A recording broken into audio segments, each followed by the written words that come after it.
What is up, everybody? Welcome to the pilot episode for the Quest for Lore podcast. My name is T. I am joined by my friend, Brewer of Jank, Nick Inlow. Nick, how are you doing? I'm doing fantastic, T. How are you? I am well. We've been hyped for Lorcana for quite a while, and one day you messaged me and said, how's content creation for Lorcana sound? And I said, it sounds pretty good. So here we are, right? Here we are, ready to talk about it, ready to dig deep. It's going to be fun. Before we get too deep into the lore of the Lorcana, we're going to do some quick intros. For those of you who don't know, my name is T. Tebow. I am a professional Flesh and Blood player in my past, and technically my current, I suppose, for Team Magnolia Gaming. I am a top 50 constructed player in the world for Flesh and Blood, and I bring a lot of past experience with various card games to the table, so I am excited to delve into the world of Lorcana and see how it translates here. I am not nearly as accomplished with trading card games. I played Pokemon growing up, as well as Yu-Gi-Oh!, and eventually transitioned into Magic and kind of play it off and on. I was really looking to get into another card game when Lorcana was announced, and ever since it's been announced, I've just been super deep into it and just been waiting for all the news and looking at all the cards, and I'm super excited for it. What do you think it is that draws you into Lorcana the most? I know you said you were looking for a new card game, but is there anything particular that drew you into Lorcana? Yeah, so I'm a Disney adult. I grew up with Disney. I love all the animated films, and just seeing that art style and those IPs put on the cards is something that really appeals to me. The game is simple, simple enough that I feel like new players can pick it up fairly quickly, but there's also a lot of depth, as we've seen with all the cards from the first set that we've had a chance to look at. So I just think it draws a large crowd of people, and I'm really looking forward to seeing the community grow around it. I do think that this game brings one of my favorite statements that I make about card games all the time, but I never say it if I don't think it's true, and it's that this game has a low floor and a high ceiling.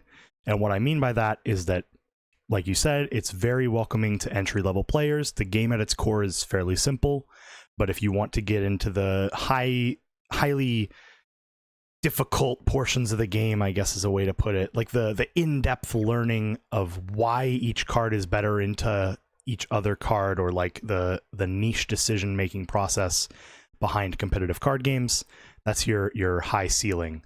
So I'm excited to see how this game goes, both on a casual level and on a competitive scale, to see how the company in charge of it is going to handle filtering it into a competitive scene. But I am kind of upset that we didn't get a Baymax card. What's up with that? Yeah, I don't know. There are a lot of characters that we didn't get that I would like to have seen. Like, we have all these cool Hercules cards and like 3 different versions of Hades, but there's no Pain or Panic. What's up with that? I don't understand that. That's whatever. They'll be in a later set, I'm sure, right? We're getting a second set by the end of the year, so I mean, maybe they even toss us a bone by the end of the year. Yeah, we'll see. Jokes aside about cards that we wished were in set 1, with all the spoilers out for set 1, what do you think your favorite ink or ink combos are for looking at cards so far? And so, if you don't know, ink are the different color patterns of cards in Lorcana. There are amethyst. Oh man, I'm gonna try to do this off the top of my head. Okay, good luck. I'll help you out if you need it. All right. It is amethyst, amber, sapphire, steel, ruby. I'm missing one. Emerald. Yep. Okay. So 6 total color combinations. Amber representing yellow, amethyst purple, ruby red, sapphire blue, steel gray or silver, and emerald green. I think we kind of have a little bit of a spoiler as to what our favorite colors are on the screen here right now, because no. I mean, I'm in my card Sapphire, But Hmm. is emerald not your favorite color? Oh, emerald is my favorite color, but specifically with blue.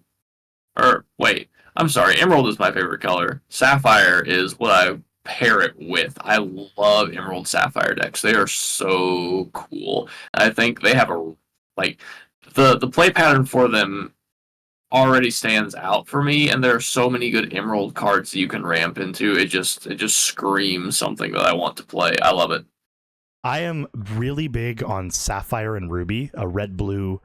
I love control decks wherever you can get them, and I think there's a really big potential for a good red blue control deck in this game based on. I had a starting build whenever we were first brewing with like 40 or 50 spoilers out, and we both agreed that it was probably pretty solid and could have legs if we got some finishers or a couple more control cards like a board wipe or something. And then they gave me a board wipe. So Ravensburger answered all my prayers. Praise Michael Mouse. Except for Baymax. Except for Baymax.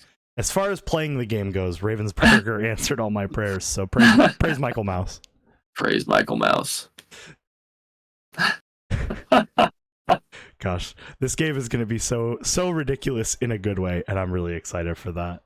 Yeah, I've already got a couple custom dragon shields that I want to make, but we'll see how far those get. Do you have a custom playmat that might have been designed by our friend as well? Possibly. Oh man, Disney's just been around for so long. There's so many memes. There's just so much you can do. It's gonna be so fun. You can make so many. We joked about this, okay, whenever we were first getting into the game, whenever we were first playing, that you said you could never play the game competitively because every time you draw a song, you're going to start humming or singing the song. Yeah, that's actually gonna happen. I'm gonna have to watch myself at Gen Con at this starter deck challenge or any event I play afterwards, because it will happen, because I love Disney music. It's probably my guilty pleasure, just my Disney Pandora radio station. It's so nerdy, but it's true. That's your guilty pleasure, but like obviously you're still using Pandora in 2023, so I mean, yeah, you're not wrong. Oh, you're not man. wrong. I can't wait until you draw one jump ahead and you go one jump. And I know DMCA. Yeah. I mean, you're not wrong. I'm pretty sure I did it while we were playing, and I'm gonna do it again. So just have to break that habit. Oh man, but I am really excited to put together this podcast with you. I think it's going to be a really cool venture, and from what we were looking at, it looks like there's not a lot of podcasts for Lorcana that exist, or channels for Lorcana that exist, that are based with people backing them who have wide experience in previous card games. So hopefully we can bring an aspect to this channel for you viewers that comes from a wide knowledge of how to play other card games competitively, or if you want just a more casual element, if you're just looking for cool combinations of colors or cards or decks, we want to bring it all to you. We want you to be able to come here and find a cool deck of the week to go play at your locals, or the hit deck of the format so you can go play it at a major competitive event once we find out more about those.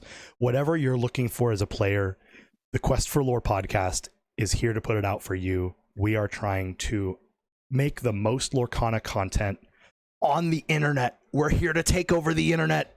We're here to be the Illumineers. I think that's already a channel name. We're not here to be the Illumineers. We're here to do our own thing and to help players, all different backgrounds, play Lorcana better, and to get the information that they need to do so. Absolutely. Whether it's news, decks, or just listening to two weirdos rant on the internet, you'll find it here. Yep, because I can already tell you that's going to happen. We're going to rant. We've got Nick, Brewer of Jank, and T, Placer of Ninth, which, if you stick around and big Lorcana events happen, you'll find out really quick that I am basically locked for 9th place in any event that I play in.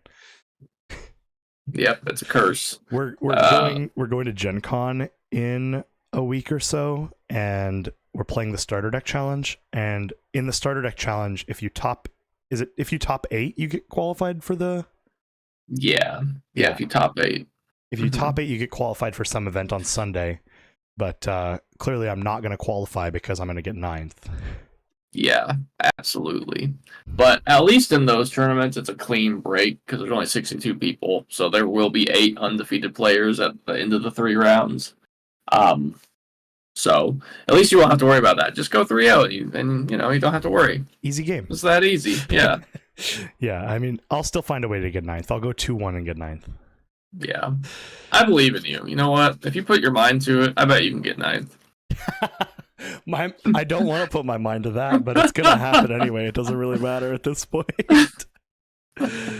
So this is our pilot episode for the podcast. We basically just wanted to hop on and let you know who we are, what we're going to be doing on this channel. The goal for this episode is not to be super long. We will be releasing a first episode before we leave for Gen Con, which we leave for Gen Con. At the time of recording, we leave basically a week from today. My goal is to get this edited and turned around within a couple days so that you have this episode on. Hopefully you're listening to this on Friday the 28th. If you're not, I apologize. But then we hope to have our first full episode where we talk about some of the color combinations and the starter decks that are going to be included with the starter deck challenges for Gen Con, releasing on Wednesday, August 2nd. So hopefully it'll give you something to listen to while you're on your way traveling to Gen Con. And then if you're at Gen Con, you can catch us there. Yep, we will be there. Very excited for Lorcana. Gonna get up as early as possible to get in line to hopefully get product. We don't know what will be there currently that will be available for purchase, but I have high hopes, and I'm ready for my dreams to be shattered. I'm ready to wake up at 3 a.m. to go wait in front of the hall at 4 a.m. You're gonna make me miss my horrible hotel waffle, which is like the pinnacle of traveling to any trip. Yeah. Just so that I can get told no by whoever's running the Michael Mouse booth. Mm-hmm. Yeah. I mean, it'll be worth the missed waffle. For sure. I'm sure they have waffles at the con, right? There's got to be some food truck that serves waffles. They call it a con because I'm not going to get my waffle.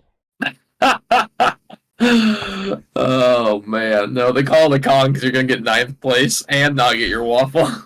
If I get 9th place in this event and I don't get my waffle, I'm going to make you buy me a waffle on the ride home. You know what? That's fair. I can afford a waffle. So I hope in our post Gen Con episode, you're gonna see a picture of me holding a waffle, and Nick frowning in the background.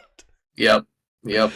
That'll be funny. That'll be so good. I am so excited to keep this going, and hopefully, you as the viewer are excited to hear us rant and ramble and put out some Lorcana content.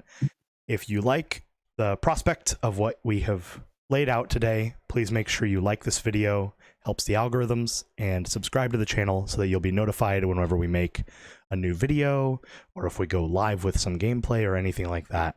So make sure you are subscribed and tuned in for anything that we put out, because we are excited to put it out. Yes, we are. I'm super excited to get this going. Super excited to see what Lorcana has in store for us. And yeah, just excited to be part of the community. And if you are looking for more places to interact with us on the internet, you can find Nick on Twitter or x.com, whatever it's called now, at Nick Minimanlow. You can see that on his card here on the screen.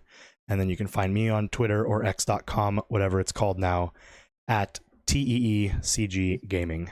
So we look forward to interacting with you more in the future and to putting out content. We will catch you all in episode numero uno. See you next time. Bye.